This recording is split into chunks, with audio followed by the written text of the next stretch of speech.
Hello, everybody, and welcome back to another Game Time Decision podcast. It is me, Just Joe, joined by the one and only Pat Donnelly. Pat, how are you today? What's up, guys? Pretty good. How about yourself? Doing pretty good. You know, these rumors just driving me crazy. Oh, my God. My head's spinning. And honestly, I'm about to make a proclamation that I never thought the day would come where I would say this. But honestly, I think I've become more of a basketball guy than a baseball guy. All my life, you know, baseball number one, baseball. But, you know, basketball, it's kind of just taken my heart, and that's what I've been talking recently. But I really just can't get enough of this, and it's just really exciting time.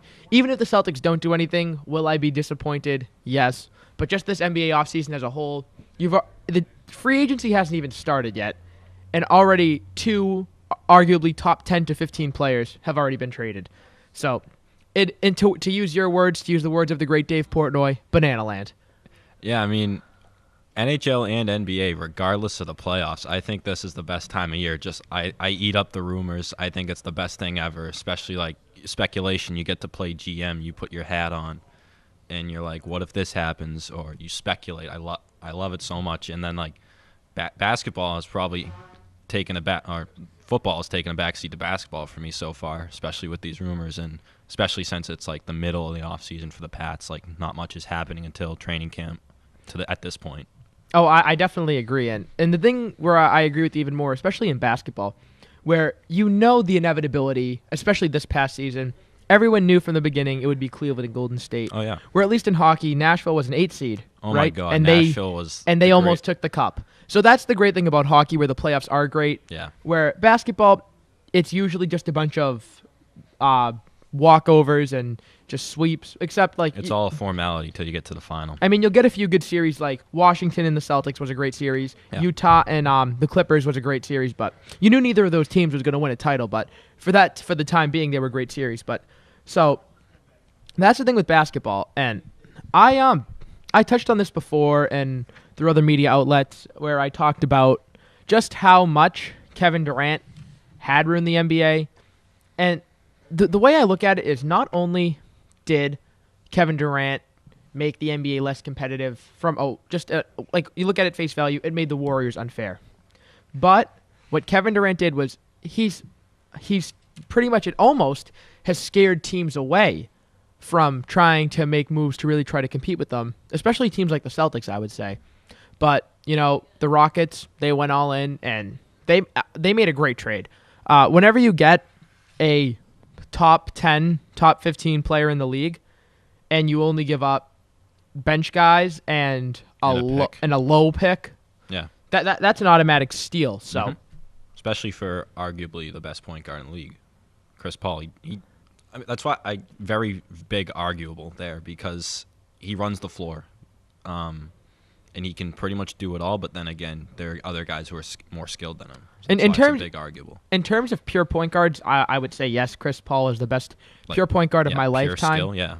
But the NBA, you know, drifting away from positionless basketball, where traditional 6 foot, probably 5'11" and a half, 175-pound Chris Paul, who does everything that you would want in a point guard, it's less valuable.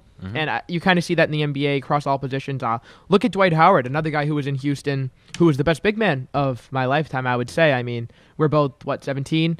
Yeah. So I mean, we were both alive for Shaq's prime, though. No, we don't remember it though. No, I mean, I we were both like toddlers. Yes. So I would say I really started watching basketball around 08, 09. It was the year after we won the championship. That's when I really started to get involved with basketball. So, and Dwight Howard, my first real memory of basketball and other centers was Dwight Howard dragging that awful not going to say, yeah, it was pretty awful for a finals team, dragging that team to the finals, although I do think the Celtics would have beaten them if KG were healthy, but that's a different discussion for a different day. But yeah, you really see positions don't matter as much anymore. Positionless basketball, wings, but yeah, especially when we get to the point where like LeBron can be your number one ball handler, even though he's a small forward or power forward on certain days. And then like you get to the point where like with the Celtics, depending on what moves you make, people are talking about Jaylen Brown's your shooting guard and could potentially be handling the ball. So there you go, positionless basketball, where Jaylen Brown is a small forward naturally. I mean, in the playoffs, you've seen lineups where it was Rozier, Smart, Bradley, Isaiah, and Horford. Yeah. So you have 4 guys 6'4" and under, and then one guy who's 6'9.5", 6'10" on a good day. So really, that's the way the NBA is going. But just to start off, what would constitute three scenarios: good off season, great off season, bad off season? What would you consider to be a disappointing / bad off season for the Boston Celtics this year? A disappointing off season, or bad off season would be if they get none of Gordon Hayward, Blake Griffin, or Paul George. Disappointing would be if they get Blake Griffin and nobody else, and then a good would be just if they get Gordon Hayward, and a great would be if they get either Blake Griffin or Gordon Hayward plus Paul George. I kind of agree, although I would say a bad offseason / disappointing would be signing no free agent. Yeah. Or just signing like J.J. Redick or Danilo Gallinari, even though he is my Italian brethren, to a contract of like 2-3 years of $20 million plus money. Yeah, that would be if you don't sign one of the top tier guys. I'd rather for a middle guy. I'd rather wait, not sign a middle guy than give Gallinari, Redick, or Rudy Gay $20 million a year. Yeah, I'd rather do the same song and dance next year, top seed, like one of the top seeds in the East, and then semifinals or conference finals, and get ousted by Cleveland without signing anybody, as opposed to signing a second-tier guy and just wasting your money. Although I would do it if Redick or someone like that would consider a one-year deal. Yeah. Because either way, the Celtics really are at a crossroads in terms of their contract situation. A good offseason for me would be signing Blake Griffin or Gordon Hayward. To me, they're equal. If not, I do like Blake Griffin a little more. His injury history is really overplayed.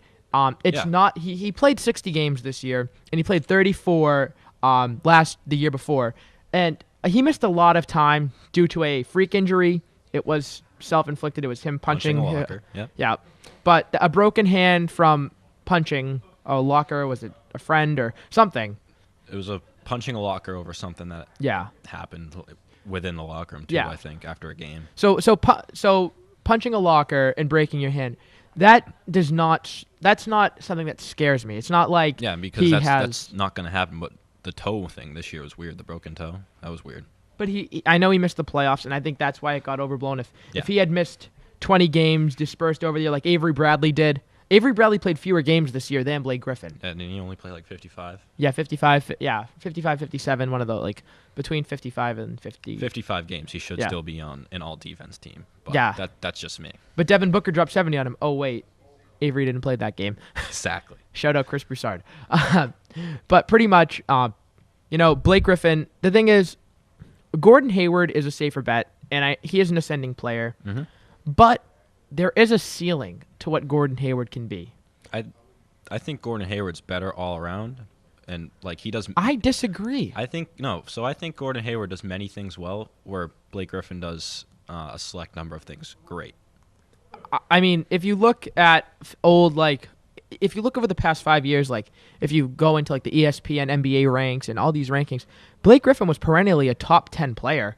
And I think he was overshadowed because injuries, which are overblown, as I've said before, and having disappointing seasons with paired with Chris Paul and DeAndre Jordan. But Gordon Hayward, even though I do love him, and I would be very happy to have him on the Celtics. The thing with me is, at best, you're getting a guy who's not going to quite say an off-brand Paul George, but a guy who's if he's a slight tick below a Paul George / Jimmy Butler. And, I mean, there's nothing wrong with that. He's still worth the max contract, and Celtics Nation would gladly welcome him. But I think the fact that so many people are saying, without question, I'll take Gordon Hayward over over Blake Griffin. Really just, if you really want to win, I think Blake Griffin, he's the type of guy who, when he's right, surrounded by the right pieces, he's on his game, can be probably the best player on a championship team. Then you pair him with Paul George. That's a lethal combination. Your front court's backcourt front. I don't know this. I've been listening to radio too much. You got George, Griffin, then Horford. Then that's crazy. But then again, that could also get run off the floor by the Warriors. No, I mean Blake Griffin really is athletic. Paul George is athletic. He's a 6'9", 6'10" wing player. if you want to talk about Gordon Hayward kind of being a slightly lesser version of Paul George, that's what Paul George is to Kevin Durant. Mm-hmm. He's a long, athletic wing player. His shooting percentages have gone up. He was 39% from three, 46% from the floor. Very efficient season. 90% from the free throw line. 23.7 points. He can grab rebounds. So I really think he would be the perfect fit on the Celtics. I think he's a top 10 player, better than Jimmy Butler. And if Danny Ainge is able to acquire both Paul George and Gordon Hayward / Blake Griffin, this would be up there with one of the greatest off seasons ever. So I think if they get a combination of the two, I think they could easily They could definitely challenge Cleveland. I think that would be a very good conference finals, and then say we make it to the finals. I think that would also be a competitive finals. I don't think we'd necessarily beat Golden State, but I think we'd make it competitive. But and another reason why I do like Blake Griffin more than Gordon Hayward, when you think about it, although people will say, well, Golden State will run you out of the gym. Mm-hmm. But who does Golden State have that can match up with Horford and Griffin down low? That's the thing. And George, because you got 3 6'10" guys out there. Exactly. You can't beat Golden State at their game. If you try to get into the pace and space, positionless basketball, even if Andre Iguodala is gone and they can't do that exact death lineup, they're still trotting Steph, Clay, KD, and Draymond. Mm-hmm. You're not going to find a better quartet of players to match up with those guys. So why try and run and trace your own tail and try to beat probably the greatest team ever at their own game when develop your own brand of basketball, mm-hmm. your own style, where you can say, all right, you have to play our game. We're going to slow it down. We're going to play in the half court. We're going to have 2 of the best passing big men in the league, passing from the elbows, getting to our slashers, getting Paul George on the wing, getting Isaiah driving to the hoop. Now that's what you have to worry about, because Golden State only has they have 3 elite defenders. So if you have KD on Paul George, you have Draymond, but and their elite defenders are in the backcourt. Clay, who's he can lock up Hayward or whether we have him, but you're always going to have a mismatch because I think Steph is not a very good defender, similar to Isaiah. So that's really something. And then another thing I wanted to touch on. So although it is possible to go for the future, let's say the next 3-4 years, a big 4 of Isaiah, Hayward / Griffin, Horford, Paul George. Even if Paul George does resign to a max deal. Yeah. The luxury tax would be the highest. Yeah, it'd be through the roof. It would be the highest payroll for any team in NBA history. Mm-hmm. So would you consider dealing away Isaiah Thomas? Or would you rather just watch this year, try to go as far as you can, and probably have to let Isaiah walk for nothing? I mean, I'd certainly explore moving him, see what the return would be, but I don't think it's so weird, his value around the league, because you see him, he's 5th in MVP, 5th or 6th in MVP voting, but then on the other hand, people are like, oh, he's really not that great. So judging his value is so hard. I found that because I'm sitting here, I was a homer all year when they were doing well. I was like, oh my God, Isaiah's unreal. That's because I'm only watching the Celtics. And then I'm out here, I'm watching the playoffs. I'm like, and I see how at times he was very ineffective because playoff basketball is a little different. It's a little slower, and teams will focus on you more because it's not the regular season anymore, and you're actually playing for something. So his value is so hard to judge because we're sitting up here when we're doing well. We're like, oh my God, Isaiah, what are you going to do with him? And then you see how he kind of declined a little bit in the playoffs. Then he gets hurt, and you're watching all these other teams with amazing point guards, and you were like, oh, he's really not worth as much as we thought, but maybe you could get a decent package for him.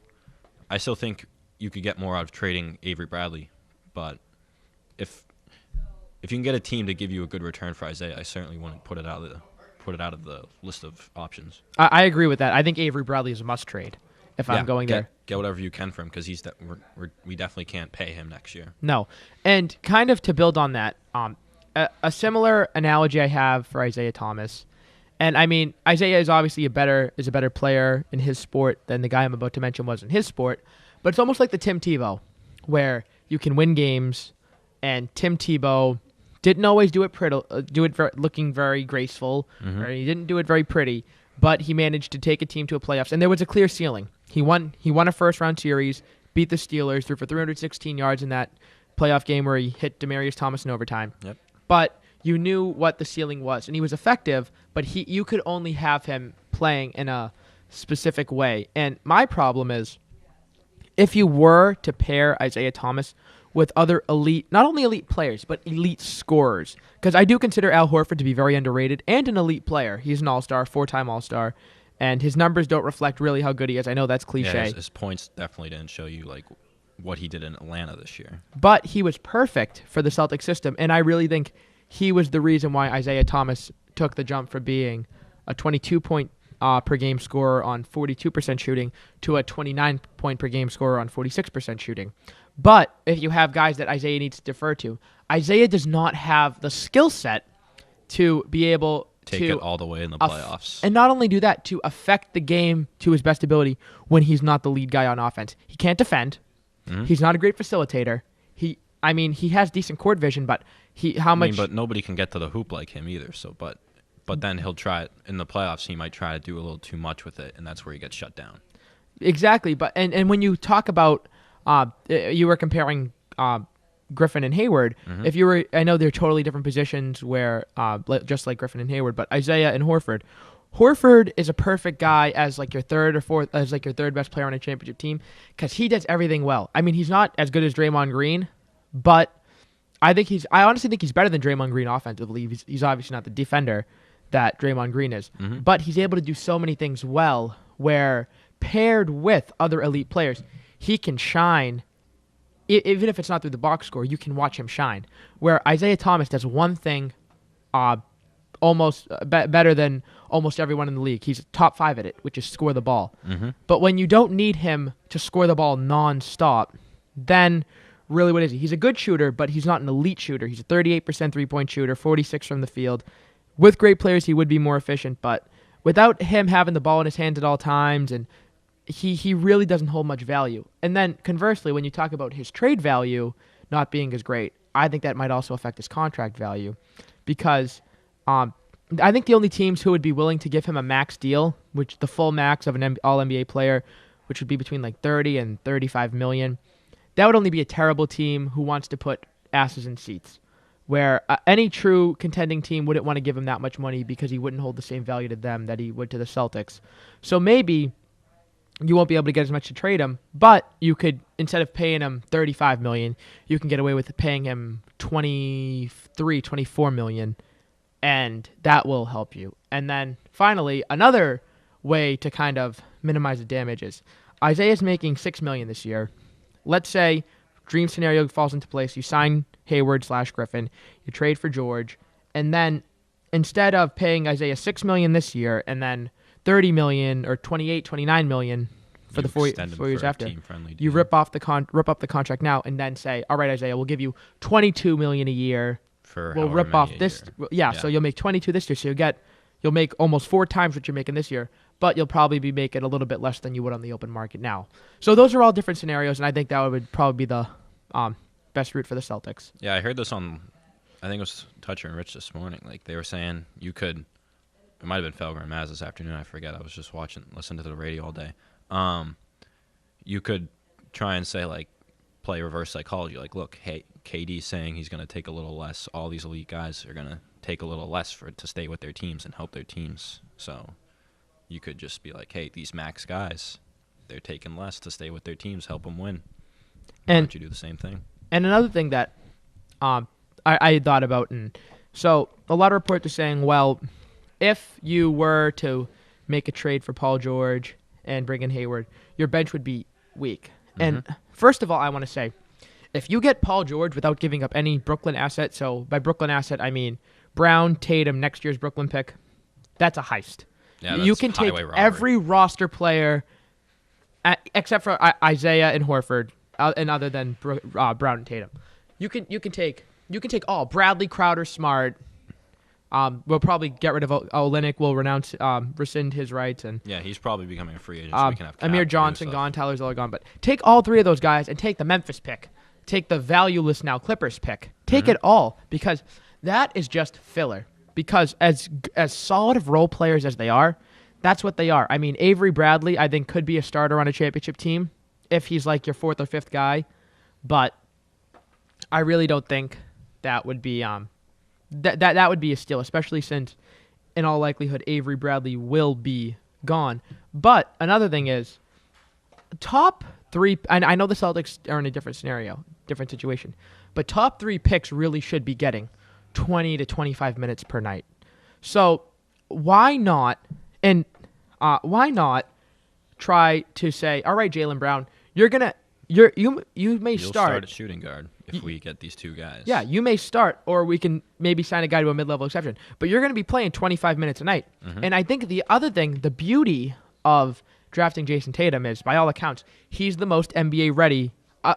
He's better now than people are like, why didn't we pick up Josh Jackson? One, we didn't need another guard, and plus, Tatum's a better player right now, at least. Exactly. So if Jason Tatum's really NBA ready, on any other team in the league, any other team drafting in the lottery, Jason Tatum would either be starting or be one of the first guys off the bench, playing 20-plus minutes a night. So if you do get rid of kind of that, I'm not going to say wasted space, but like you get rid of the Jerebkos of the world. You get rid of the Amir Johnsons. I like Terry Rozier, but what's his ceiling? His ceiling's a solid backup guard. If you get rid of that not dead weight, but just that extra role filler piece, excess. and put more responsibility on guys who you got in the top end of the draft, I think that should really help them because A, they'll get experience, but B, they won't have to shoulder the pressure. Mm-hmm. Although they will be playing a lot, they won't need to take as many shots. They can be put in a good situation and learn from some of the best players in the game and really experience a winning culture. So I really think that's even better because who would you rather have getting minutes? Even if Jay Crowder, as of right now, is better than Jason Tatum, who would you rather have playing? I'd rather Tatum because Crowder's not getting better. Exactly. Crowder might be getting worse because he thinks he's better than he is and just tosses up bricks. Yeah. But I mean, I think Crowder is... some Celtics fans overrate him, but I think he's a folk hero around here. Like, people would definitely be sad to see him go, but then you see we're getting Paul George. Yeah, definitely give him up for Paul George. And then they were saying, like, he's going to be in a package for Porzingis, which was never going to happen. But, yeah, I'd give him up in a heartbeat for Paul George. Oh, I mean... for anybody who's better than him, at least. This is a star-driven league. You need stars. Yeah. And final thing before... we might go back to this later, but before we move on to your expertise, which is the NHL, I really think even if you're getting Paul George for a rental, you give up everything it takes that's not a Brooklyn asset. Yeah. So even if it's for a rental, Bradley's gone anyway for us. If you have to give out Bradley, Smart, Crowder, and a Memphis pick or Clippers pick or even that Lakers pick / Sacramento pick, you do it because players love it in Boston. Isaiah last year wrote a Players Tribune piece on how he never really thought of the Celtics as a destination, how he never really considered them. I think, in fact, Danny Ainge pursued him when he was a free agent, and he chose Phoenix, of all places, where he knew he wouldn't even be getting a lot of playing time because he would be playing behind Eric Bledsoe and Goran Dragic. So he chose to play in Phoenix with that loaded backcourt over the Celtics, but he loved it.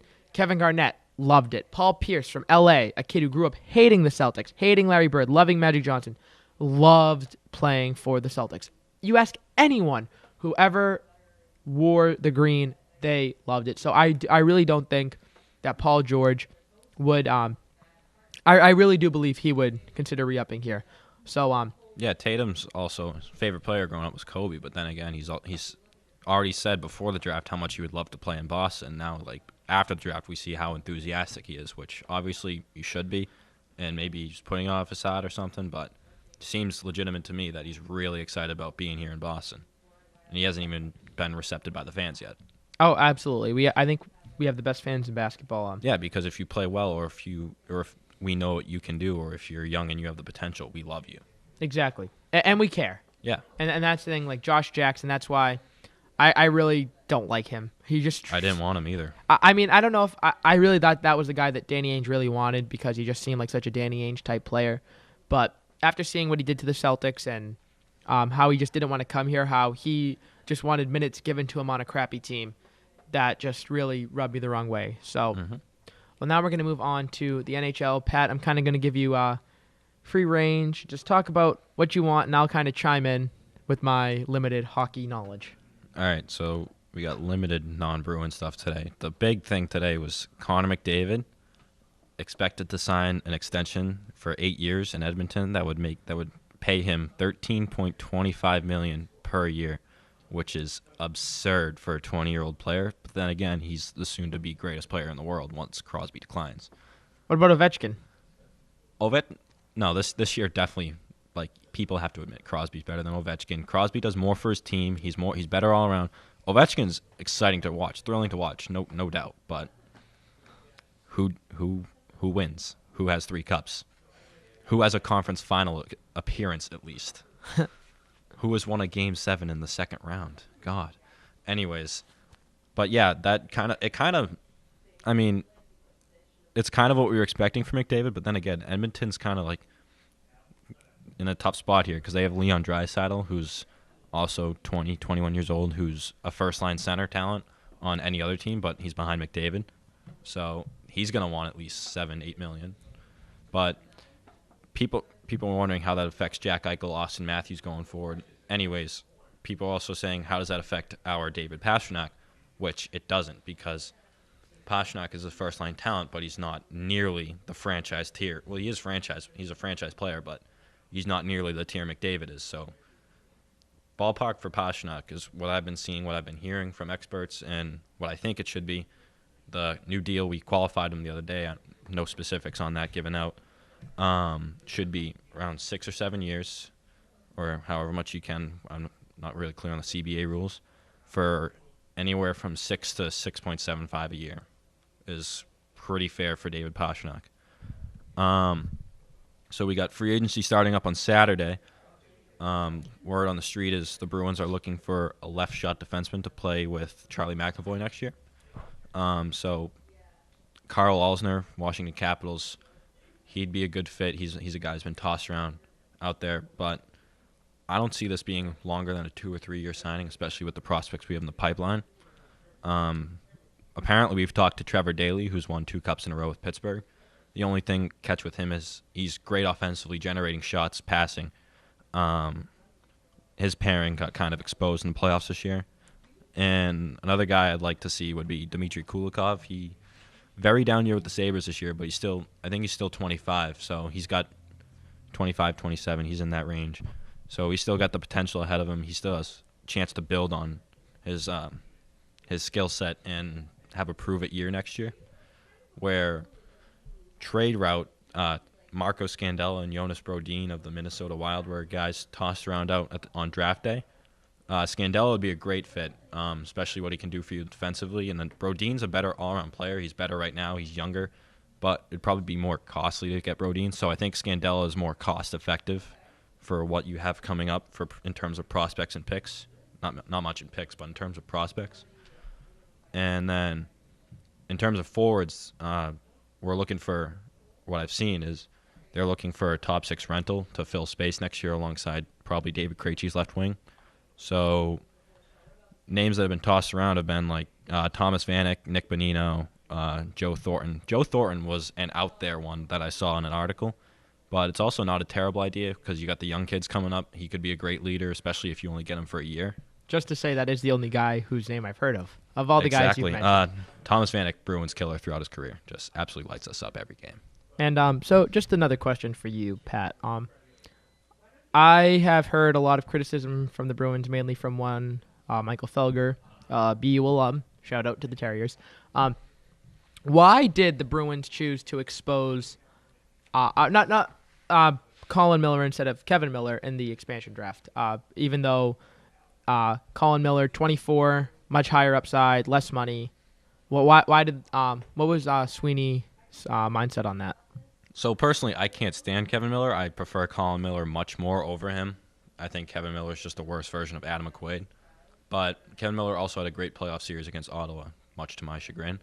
But Miller, he wasn't, especially with McAvoy and Carlo, your future top 4 on the right side. McAvoy's your franchise. Carlo's going to be probably second or third best defenseman, but he'll be in the top 4. You want Miller's not going to get a chance. He'll be Joe Morrow 2.0, who we didn't qualify, who's now done with us officially. Also, Joe Morrow being done with us, that makes Jimmy Hayes the only remaining part of the Tyler Seguin trade because we traded Smith for him. Anyways, Colin Miller wouldn't have gotten a chance here. It's a mutual benefit. It's beneficial for both parties. It's kind of what's going to happen if we trade Ryan Spooner. It's going to be in the best interest of both parties. So the player can get an opportunity, and then the team isn't either wasting his talents or losing games because of him, because of like the young mistakes where they're not fully or they're not quite the NHL veteran yet. So it's just mutually beneficial for both sides. I would have loved to kept Colin Miller, but just wouldn't make sense for a player of his potential being shoved back to a 5th or 6th, maybe even 7th defenseman role. All right. Any other hockey thoughts for you, Pat? So in terms of the draft, we drafted a Finnish kid, Uro Vakanainen. He's a defenseman. So, what? Oh, that's awesome. That's riveting. Because this year's draft was embarrassing for how weak it was. So he's stay-at-home passing, great skater. He's people have said, hockey guys are listening will know this. He's got like the best gap control out of any defenseman in the. So forward skating down, how much he gaps up, Joe. What position is he? Defenseman. Oh, wonderful. But that makes a guy like Jacob Zboril, Jeremy Lauzon expendable for a trade. So those are guys who have big upside, left shot defenseman. So makes them expendable for a trade if we want to pick up a Jonas Brodin or a Marco Scandella. Oh, who wow. Joe has no idea about, but they're both top 4 guys that could help this team a lot. I think in terms of free agents, though, Carl Alsner would be your guy because he's the guy who he's serviceable in the offensive end, but he'll certainly be there as a wall for McAvoy, especially helping him along. He'd be that veteran presence, and he's pretty great in his own zone. So that's pretty much where it stands. And then in terms of goaltenders, maybe you move on from Hudobin. Who knows at this point? But all likelihood, Hudobin's probably still your backup. But I don't think I don't think they're ruling out at all possibility of upgrading backup goaltender or giving Zane McIntyre or Malcolm Subban a chance next year. All right. Well, thanks for the hockey analysis, and Pat. And that was Talking Hockey. All right, yeah. When you got a hockey expert, you just let him do his thing. Yeah, why interrupt? Why disturb the artist while he's just painting his masterpiece? Just let the guy go to work. Let him get some ISO ball, and that's all. That's all you need. So so if you wanted to just quick thoughts on the Red Sox. They're probably the most underwhelming first-place team right now. I mean, even though the Indians have been underwhelming. Isn't Minnesota in first place in their division? I think the Indians are a half game ahead. Right. That division looks like booty. Minnesota is the most underwhelming team. That division's probably the weakest division in baseball. I don't know. I mean, although the Cubs are a great team on paper and they're still a very talented team, and I expect they're them not to that great this year. I still expect them to right the ship, but yeah, that NL Central division is not very good. Just watching the Red Sox. Chris Sale is awesome. Oh my God, I love him so much. I hate Drew Pomeranz still, but he's pitching well. He's still don't like the trade, but I know this is kind of just random, but Stephen Wright, absolute Sally. We haven't obviously been having podcasts in the past 2 ones where I've been on, just been all basketball. But I always hated that guy. His first half last year was an aberration. I mean, the guy throws knuckleballs and his shoulders hurt. Oh, what? Oh my God. Yeah, it was like the one game it was like the second game he started all year, gets absolutely lit up, and we leave him in for an extra inning. It was like 6-0 after the second inning, and John Farrell decides to put him out into the third, which I think the lead was like 7-0 by the time he came out. I was there. It was terrible. We ended up losing like 16-5, I think. Well, that's manager John, who really actually had been doing a decent job managing the pen. But recently, it's kind of fell apart. Up until late. He's really, I mean, Craig Kimbrell's been dynamite this year. He's been the best closer in baseball. He's the only one you can count on in that bullpen. But from what Jared Carabas of Barstool Sports, also a friend of the show. Have we had him on? Yeah, we have. Really? Yeah. I don't know. Mustn't have been around for that. Yeah, that was OG. That was back in the early days. Yeah, when we were just on the up and up. So he reported that although Craig Kimbrell himself didn't complain about pitching in the 8th inning, but guys in the Red Sox training staff and other managers and coaches pretty much said, "Hey, John, slow it down. you're gonna gas him out, stop overusing him because they felt John Farrell was managing for his job. So that's why he felt the need to put in Craig Kimbrell in every dangerous situation. Kind of like what the Mets do with every bullpen pitcher. They just overpitch them so much until they're burnt out, injured, and done for their careers. Well, I'm sorry, but if you gave up Manuel Margot, and Javi Guerra, and Carlos Asuaje and Logan Allen or whatever that prospect package was, if you're giving up a top 20 prospect and other solid other prospects for a guy, and you're paying him top end money, I'm sorry, you're gonna use him like Andrew Miller. If you need a guy to come in the 8th inning with the bases loaded, so you can win a game, you better put his ass on the mound. And you know what? I don't even care. Sorry, Craig. I don't care about your save situation and how you need to pitch how you want your saves. You know what? If you don't want to overuse them, you know what you do? You throw 11. I think it was what was this game? Well, I forget. Was this? Oh, it was against the Royals when Sal Perez hit that grand slam. The Red Sox between Barnes and Hembry threw 11 balls in a row. I'm sorry. You get the bases loaded with no outs. You throw Kimbrell out there. You say, all right, try to get a double play. Try to strike out a guy. Even if you give up one run, the Red Sox still would have had the lead. And you say, all right, then we'll give the 9th to whoever. We'll wait and we'll give it to Hembry. We'll give it to Barnes instead, and see. You just said Hembry and Barnes threw 11 balls in a row. I'm saying instead. In general. Instead of putting Hembry back in, Barnes I think threw. Instead of having Barnes walk 3 guys in a row and then putting in Hembry, or vice versa, put Kimbrell in the danger situation and have him get them out. And then you say, all right, Abad, whichever crap bag you want to throw in the 9th because it would have been the bottom of the order. Mm-hmm. Have those guys try to handle the 9th and escape it instead of just, all right, putting in Kimbrell when it's too late. And then you obviously want to talk about the black hole that is third base. Devin Marrero can't hit a lick. And he even made an error last night, which it didn't really cost the Red Sox. It cost them a run, but it didn't cost them the game, obviously. But that guy, it's embarrassing watching him swing a bat. Pablo is a disgrace. I like Sam Travis, but not really much positional versatility there. Just think so much watching Travis Shaw rip it up out there in Milwaukee, and then seeing what the scraps were left with. What's his face? Forget his name already. Marrero. That's the guy who can't hit. You draft him. You say he's ready to play in the MLB defensively, but you draft a kid that high who can't hit. Are you kidding me? I mean, you knew he couldn't hit either. And I could stomach it more if it was like a Jose Iglesias, where the guy is projected to be all-time great defensively, where Marrero's just a good. And it's not even a premium position like third base. Defensively, you need a good defensive third baseman. But it's not like he's shortstop or center field where, even if the guy's hitting 230, Marrero doesn't even hit 230. But I don't know. I guess we're just biding time while we're waiting for Devers to mature and be ready, and hopefully he can really solve the problem that we have at third base for the years to come. And I just want to touch on, I've said this many times, Dave Dombrowski, not going to say bad, terrible general manager. He has not made a great, really shrewd, good GM's move. Anyone can say, all right, we have a lot of money. We'll give David Price, who was a bad signing now that we look at it, we'll give you $217 million because I have a rich owner and he wants you. Anyone can say, all right, I didn't draft, I didn't do international signings.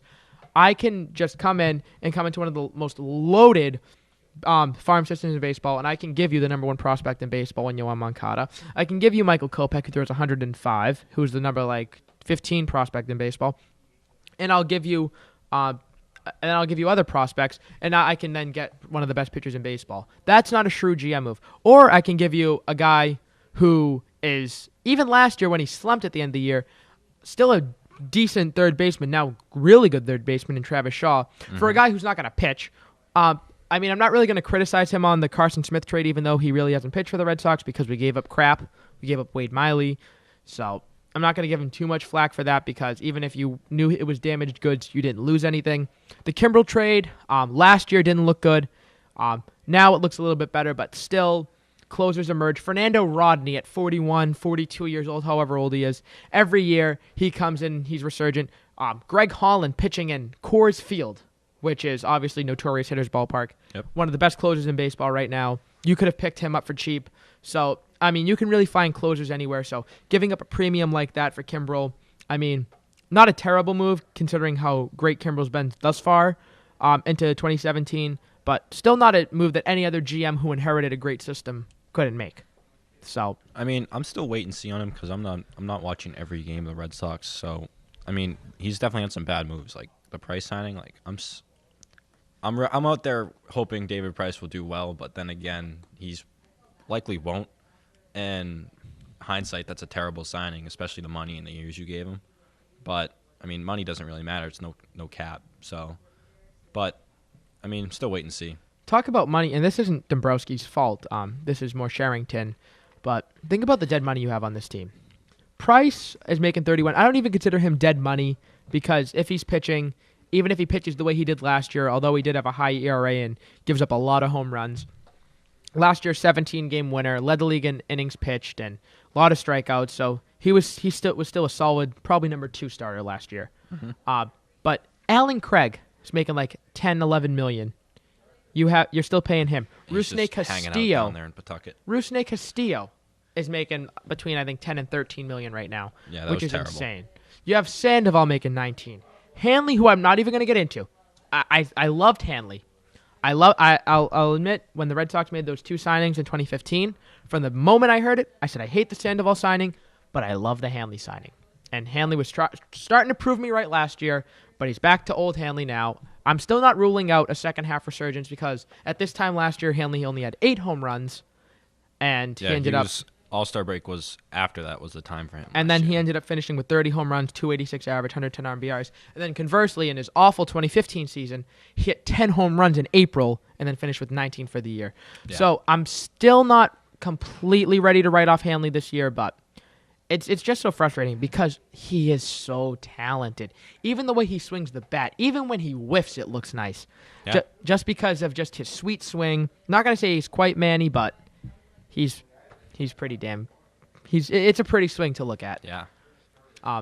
So, any other thoughts that you want to give before we sign off? In terms of big money guys for the NHL, Kevin Shattenkirk, #1 free agent this year, defenseman, Washington rental. Pierre Maguire was on TSN radio last night. That's like ESPN for Canada. Yeah, basically. Hey. They have SportsCenter, so it is ESPN Canada. He was saying he thinks Kevin Shattenkirk will end up in Boston, which, if you can move the right things to make that happen, go ahead. But I don't know what you're going to do with Brandon Carlo or Charlie McAvoy besides, like, play Carlo on his offside, which would not end well because he's so young. But then the salary cap issue would be another thing. Like, the Bruins are out of cap jail now, but it's like if they do this, it sounds like they want to stay in cap jail. And then, like, you got the Backus contract still, which is gonna it's looking bad now, but I think he'll still be serviceable next year. Like last year, he was below average, but he was still definitely serviceable, especially in the playoffs. He brought you playoff hockey, which is what you need. He brought that style. But Shattenkirk, I don't think it'll happen. I don't want it to happen. If we're gonna sign a defenseman in free agency, it should be Carl Alsner, Trevor Daley, or Dmitry Kulikov at a mid-level deal. Just two questions. How much do you think Shattenkirk will get? Just year and average annual. So what? I think he'll get.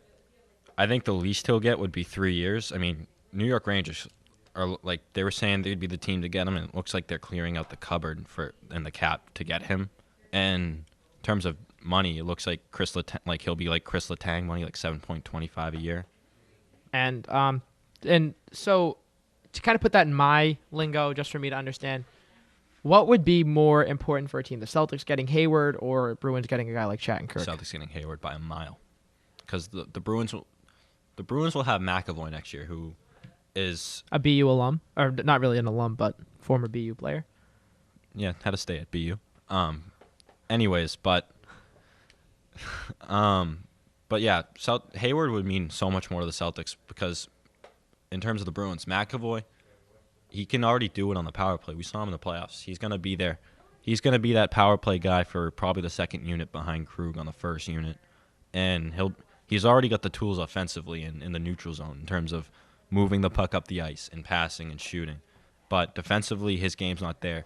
And Shattenkirk, at times he can be a mess in his own zone where he's a real good on the power play. So it'd just be getting an older, probably better Charlie McAvoy, where McAvoy's probably going to be better in a year or two. We'll be sitting here with him still behind Shattenkirk if we sign him, which would be stupid.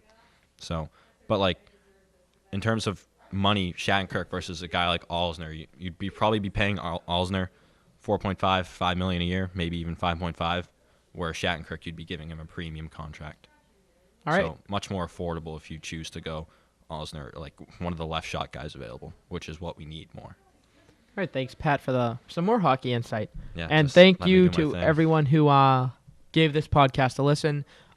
We'll be back either later this week or next week, hopefully back with some good news for the Boston Celtics.